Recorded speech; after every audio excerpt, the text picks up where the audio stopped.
what would be your recommendation for the men to support for us to support one another to build the Africa that we want?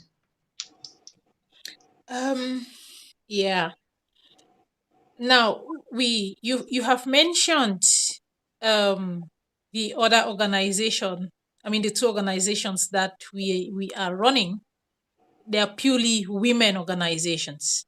Like what we have here is the Southern Cameroon's European Women, and then we have what we call the African Women for Empowerment, and that one um, is basically to help empower women and children. Yes, we seem to focus more on women.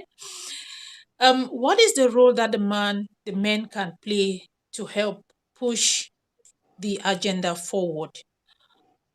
So far, we have grown up knowing that the woman is the weaker one, whether it is intentionally or unintentionally. But the society has trained us to know that the woman is the weaker person.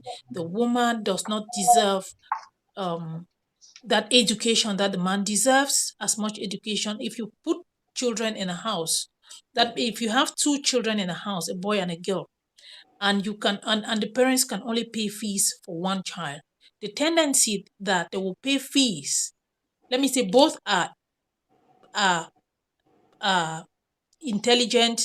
They are both exactly intelligent. I mean, intelligent at the same level, and the parents have to decide which one to be sent to school. I bet you 99% will send the boy child to school. If you read books, if you read books, when an individual is to be represented or to be projected in the book, it is always the man that is projected.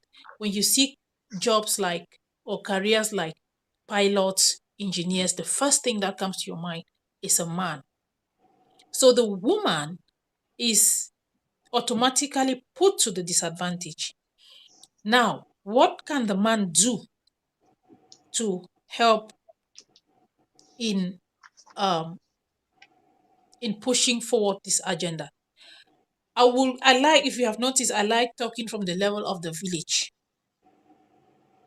We need to we need to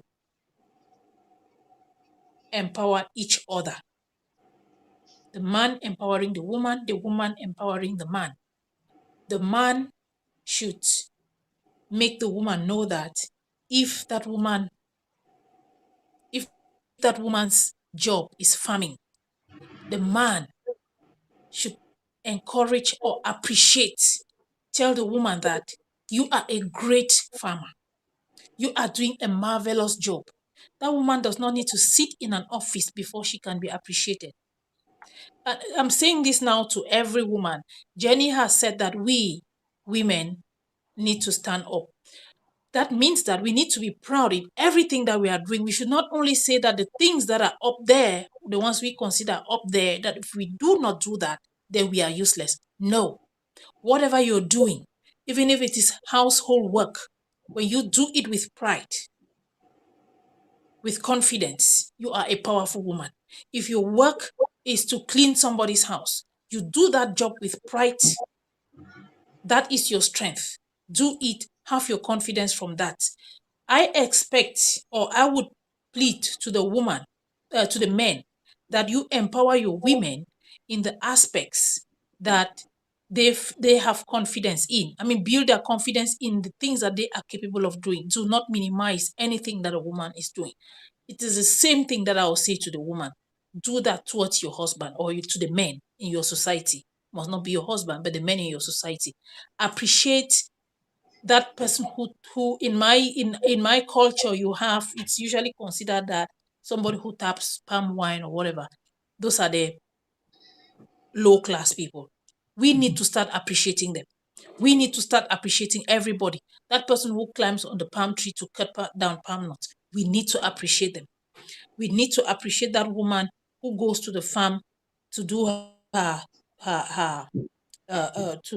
to plant her cassava or her yam or her cocoyam. We need to start appreciating each other.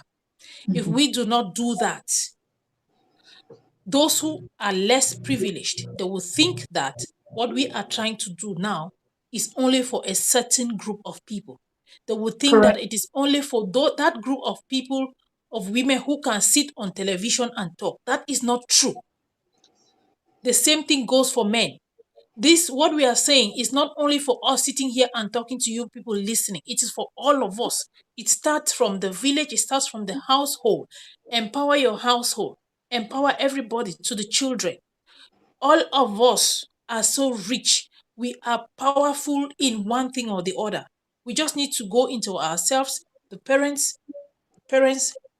encourage your children, identify what your child is powerful what your child is powerful in, and push him. Do not say, no, I want my child to become a doctor.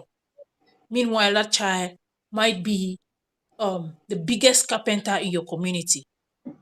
It's just like you're taking a fish, because you take a fish to climb a tree and the fish can never climb a tree. You start considering that the fish is dull. Put that fish in water, the fish will be an expert. These are the things that we need to start identifying, empower each other from the basic level. What we are saying here is not for some particular people. It is for everybody. And the empowerment should be in both directions. Women, let's appreciate our men more. Probably we will get to change this so-called mentality of um, that our leaders, I will call them misleaders in Africa, because we have more of misleaders in Africa. I'm sorry to say so. Maybe if we start speaking in another language, we would be able to change the narrative, bring in more women and bring in more men that have maybe thought that they are not capable of doing what is expected of them. Mhm. That is what I would say. Let me end at this point.